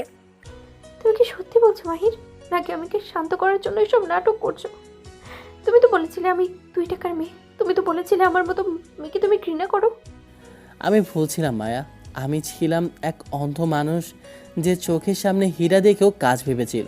তুমি আমার অন্ধকার জীবনে আলোর প্রদীপ হয়ে এসেছো। আমি তোমাকে ছাড়া এখন এক মুহূর্ত ভাবতে পারি না। শাকেলকে যখন তোমার গায়ের উপর ঢলে পড়তে দেখলাম, তখন আমার কলেজে যেন কেউ ছিঁড়ে নিয়েছিল। তখনই আমি বুঝেছি আমি তোমাকে পাগলের মতো ভালোবেসে ফেলেছি। মায়া, আমার জীবনে আর কেউ নেই, কেবল তুমি ছাড়া। কখনো আমাকে ছেড়ে যাবে না তো মাহির? কোনো নতুন প্রিয়া এসে তোমাকে আবার আমার থেকে কেড়ে নেবে না তো? আর শোনো, আমি কিন্তু অনেক ঝগড়া করবো তোমার সাথে, তখন কিন্তু আমাকে বকা দেওয়া যাবে না। আর কোনোদিন আমাকে চরিত্রহীন বলবে না তো। কান ধরে বলছি, আর কোনোদিন এমন ভুল হবে না। প্রিয়া ছিল আমার একটা অতীত, একটা দুঃস্বপ্ন, আর তুমি হলে আমার বর্তমান আর ভবিষ্যৎ। তুমি যত খুশি ঝগড়া করো, যত খুশি শাসন করো, আমি সব মেনে নেব। শুধু আমার পাশে থেকো মায়া। তোমাকে ছাড়া আমি আবার সেই নেশার অন্ধকারে ডুবে যাব। তুমি আমার বাঁচার একমাত্র অবলম্বন। মায়া আর নিজেকে ধরে রাখতে পারে না। সে আবারও জোরে মাহিরকে জড়িয়ে ধরে। এবার তার কান্নায় কোনো যন্ত্রণা নেই, আছে এক পরম প্রাপ্তির তৃপ্তি। মায়া মাহিরের বুকের ভিতর মাথা গুজে দিয়ে শান্ত হয়ে যায়। মাহির মায়ের পিঠে হাত বুলিয়ে দিয়ে থাকে আর মায়ের কপালে এক গভীর ভালোবাসার চুম্বন আঁকে। আমি তোমাকে অনেক ভালোবাসি মাহির। আমি আমি জানি মা উপর থেকে আমাদের দেখছেন। তিনি আজ হয়তো অনেক খুশি যে তার মেয়ে তার পছন্দের মানুষের কাছেই শেষ পর্যন্ত আশ্রয় পেয়েছে। আমি কোনোদিনও তোমাকে ছেড়ে যাবো না মাহির। আমরা একসাথেই বুড়ো হবো, একসাথে সব ঝগড়া সামলাবো। আমরা এক নতুন পৃথিবী করব মায়া, সেখানে শুধু তুমি আর আমি থাকবো। আমাদের এই নতুন চুক্তিতে কেবল ভালোবাসা থাকবে, আর থাকবে এক সুন্দর ভবিষ্যতের স্বপ্ন। তুমি আমার মায়া হয়ে আমার হৃদয়ে চিরকাল অমর হয়ে থেকো। মায়া মাহিরের বুকে মাথা রেখে চুপচাপ দাঁড়িয়ে থাকে। সন্ধ্যার শীতল হাওয়া তাদের ছুঁয়ে যায়। মাহির মায়া চুলে বিলি কেটে দেয় আর তাকে সান্ত্বনা দিতে থাকে। দুজনের হৃদস্পন্দন আজ এক সুরে বাজছে। সমস্ত বাধা আর চুক্তির বেড়াজাল ভেঙে মায়া আর মাহির আজ এক আত্মিক বন্ধনে আবদ্ধ হয়।